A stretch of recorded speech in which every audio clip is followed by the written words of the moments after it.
Xin kính chào quý khán thính giả. Bản tin hôm nay gồm các nội dung như sau. Tiêm vaccine ngừa COVID-19 đầy đủ giảm nguy cơ tử vong tới 11 lần. Khả năng kháng SARS-CoV-2 của người đã khỏi COVID-19.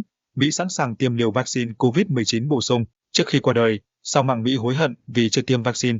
Tiêm vaccine ngừa COVID-19 đầy đủ giảm nguy cơ tử vong tới 11 lần. Thêm một bằng chứng khoa học nữa cho thấy việc tiêm chủng vaccine ngừa COVID-19 mang lại tác dụng bảo vệ quan trọng, ngay cả trong việc ngăn chặn biến thể siêu lây nhiễm Delta. Nghiên cứu mới của Mỹ cho thấy những người chưa tiêm chủng có nguy cơ tử vong do COVID-19 cao gấp 11 lần so với những người được tiêm chủng đầy đủ. Thông tin của truyền hình thông tấn VNews, khả năng kháng SARS-CoV-2 của người đã khỏi COVID-19. Kết quả nghiên cứu khoa học cho thấy những người mắc COVID-19 sau khi khỏi bệnh có hệ miễn dịch khá tốt để ngăn chặn sự tái nhiễm nCoV theo số liệu trên thế giới. Hiện có hơn 200 triệu người đã khỏi COVID-19. Tại Việt Nam, hơn 383.000 người thuộc nhóm này. Không ít người thắc mắc liệu họ đã an toàn trước COVID-19 và khả năng tái nhiễm như thế nào. Nguy cơ tái nhiễm của người đã mắc COVID-19 rất thấp. Khi bị nhiễm SARS-CoV-2, virus này sẽ xâm nhập vào tế bào vật chủ qua thụ thể S2 trên bề mặt tế bào, tạo ra nhiều loại protein suốt chu kỳ sống và sinh sản của chúng, không chỉ riêng protein S mà còn nhiều protein khác. Chúng tương tác với hàng loạt các con đường tín hiệu của tế bào. Do đó, hệ miễn dịch của cơ thể sẽ bị kích hoạt toàn diện và nhận biết virus SARS-CoV-2 một cách đầy đủ hơn. Năm 2020, một nghiên cứu được thực hiện ở Lombardy, Italy. Họ quan sát những người đã nhiễm và chưa nhiễm virus SARS-CoV-2, kiểm tra bằng xét nghiệm RT-PCR trong cộng đồng tại làn sóng dịch đầu tiên, khoảng từ tháng 2 tới tháng 7 năm 2020. Nghiên cứu này được thực hiện trên khoảng 15.000 người, theo dõi cho đến hết ngày 28 tháng 2. Người được coi là bị tái nhiễm khi họ ghi nhận dương tính sau hơn 90 ngày kể từ lần cuối xét nghiệm âm tính, sau khi hồi phục bệnh COVID-19. Kết quả cho thấy trong hơn 1.579 người đã bị nhiễm virus, chỉ có 5 người bị tái nhiễm, tỷ lệ 0,31%. Trong đó một trường phải điều trị ở bệnh viện. Ở nhóm người chưa bị nhiễm, 13.496 người, 528 người được phát hiện bị nhiễm virus sau đó, tỷ lệ 3,9%. Kết quả nghiên cứu cho ta thấy hai nhóm người này ở trong cùng một điều kiện, nhóm đã mắc bệnh COVID-19 xác suất xảy ra tái nhiễm là rất thấp, ít hơn khoảng 12,5 lần so với trường hợp chưa nhiễm. Bên cạnh đó, khả năng bảo vệ của miễn dịch tự nhiên này có thể kéo dài ít nhất là 1 năm. Ở nghiên cứu này, chúng ta thấy nguy cơ tái nhiễm của người đã bị mắc COVID-19 cũng rất thấp, ít hơn nhóm chưa nhiễm khoảng 11 lần, khá gần với con số trong nghiên cứu ở Italy. Các tác giả cũng thận trọng đưa ra nhận định là nhóm người đã bị nhiễm virus tự nhiên có khả năng kháng lại việc tái nhiễm ít nhất trong 8 tháng. Hai nghiên cứu trên thực hiện so sánh trên nhóm người đã nhiễm và chưa nhiễm virus để thấy được xác suất người bị tái nhiễm bệnh COVID-19 là rất thấp. Tóm lại, các kết quả nghiên cứu khoa học cho đến nay cho thấy rằng những người bị nhiễm virus một cách tự nhiên, có triệu chứng hoặc không có triệu chứng, có hệ miễn dịch khá tốt để ngăn chặn sự tái nhiễm virus ít nhất là trong 8 tháng đến 1 năm hoặc hơn. Tuy nhiên, để đảm bảo an toàn cho những người đó và cộng đồng, nhiều nước trên thế giới khuyên nên được trích vaccine COVID-19 sau 6 tháng kể từ ngày bị nhiễm bệnh. Việc này giúp đảm bảo có hệ miễn dịch kháng virus SARS-CoV-2 được kích hoạt đầy đủ. Không khó để xác định kháng thể cho người khỏi COVID-19. Hiện nay, Việt Nam đang có kế hoạch cấp thẻ xanh COVID-19 cho những người đã trích đủ 2 liều vaccine và khỏi bệnh COVID-19 để nới lỏng việc quản lý đi lại. Tuy nhiên, nhiều F không tự điều trị tại nhà không báo với cơ quan y tế để thống kê. Có người đã thông báo nhưng chưa được địa phương tiếp nhận thông tin. Về mặt giấy tờ, có thể họ vẫn là người chưa bệnh. Việc xác định những người này không khó. Sau khi bị nhiễm bệnh, lượng kháng thể kháng virus trong máu những người này tồn tại rất lâu, ít nhất hơn 6 tháng. Vì vậy, việc xét nghiệm kháng thể để xác định người đã nhiễm bệnh, dù chưa khai báo, là chuyện không khó.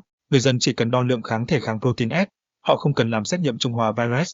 Việc này không tốn kém quá nhiều và có thể thực hiện nhanh chóng. Ngoài ra, người có kết quả xét nghiệm PCR âm tính, nhưng khi xét nghiệm kháng thể dương tính vẫn được tính là F0 đã khỏi bệnh. Những trường hợp tự trên cũng cần được cấp giấy chứng nhận vì họ có độ an toàn ở mức tương tự hoặc cao hơn cả người tiêm đủ 2 liều vaccine. Mỹ sẵn sàng tiêm liều vaccine COVID-19 bổ sung. Theo chuyên gia hàng đầu của Mỹ về bệnh truyền nhiễm tiến sĩ Anthony Fauci, Mỹ có thể sớm phê chuẩn tiêm liều bổ sung vaccine phòng COVID-19. Xuất hiện trên chương trình Face the Nation của đài CBS, khi được hỏi về việc triển khai tiêm liều vaccine bổ sung bắt đầu từ ngày 20 tháng 9, tiến sĩ Fauci cho biết kế hoạch sẽ vẫn duy trì. Ông cho biết, nhà sản xuất Pfizer-BioNTech đã đệ trình dữ liệu cần thiết về liều tiêm bổ sung lên Cục Quản lý Dược và Thực phẩm Mỹ, GME. Moderna vẫn chưa hoàn thiện quy trình. Ông Fauci hy vọng có thể triển khai tiêm liều thứ 3 bổ sung đối với cả hai loại vaccine. Tuy nhiên, nếu Moderna chưa thể hoàn thiện quy trình trước ngày 20 tháng 9, việc triển khai liều tiêm bổ sung loại vaccine này có thể tiến hành sau. Chuyên gia bệnh truyền nhiễm hàng đầu nước Mỹ tiến sĩ Anthony Fauci, Mỹ có thể sớm phê chuẩn tiêm liều bổ sung vaccine phòng COVID-19. Vấn đề tiêm liều bổ sung vaccine ngừa COVID-19 đã gây ra tranh cãi bởi nó có thể gây thiếu công bằng trong phân phối vaccine trong khi dịch COVID-19. tiếp tục gây ra các ca tử vong ở những người chưa tiêm phòng. Tháng trước, chính quyền Tổng thống Mỹ tuyên bố sẽ bắt đầu tiêm liều bổ sung cho người Mỹ từ ngày 20 tháng 9. Tuyên bố của ông đã gây ra ngạc nhiên bởi vấn đề này thường do DMI và CDC Mỹ quyết định. Các nhà khoa học hiện vẫn tranh cãi xem làm thế nào để tiêm liều bổ sung và liệu tất cả người Mỹ tiêm liều bổ sung hay chỉ những người mắc bệnh lý nền. Phát biểu vào ngày 5 tháng 9, tiến sĩ Fauci nhấn mạnh việc tiêm liều bổ sung đối với cả hai loại vaccine Pfizer và Moderna được cho là an toàn. Tuy nhiên DMI và các cơ quan chức năng sẽ nghiên cứu để đảm bảo chắc chắn. Tham mưu trưởng Nhà Trắng ông John Glenn cho biết không ai được tiêm liều bổ sung cho đến khi DMI phê chuẩn và Ủy ban tư vấn của CDC ra khuyến cáo. Vào tháng 8, Mỹ tuyên bố kế hoạch tiêm bổ sung liều thứ 3 cho người trưởng thành đã tiêm đủ 2 liều vaccine trong vòng 8 tháng trước. Một số chuyên gia y tế đã phản biện trước khi bắt đầu chương trình tiêm bổ sung, Mỹ cần tiêm phòng cho những người chưa được tiêm phòng bởi đối tượng này dễ tổn thương trước biến thể Delta, dễ bị nặng và tử vong hơn.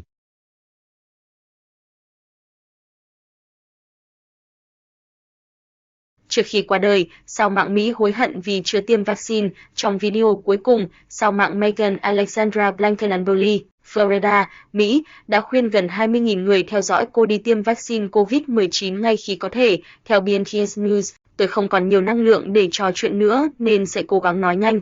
Như tôi đã nói ở các video trước đó, tôi chưa tiêm chủng, tôi không chống vaccine.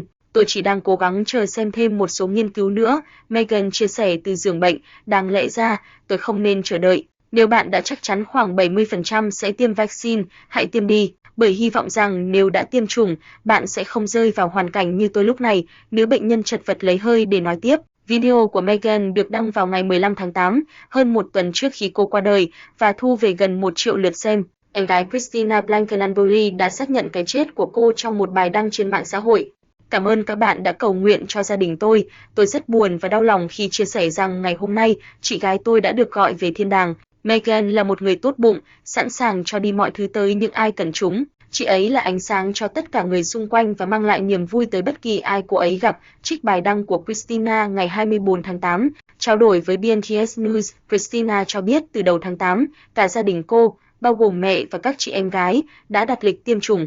Tuy nhiên, họ bất ngờ mắc COVID-19 trước khi tiêm, trong đó, Megan có triệu chứng tồi tệ nhất.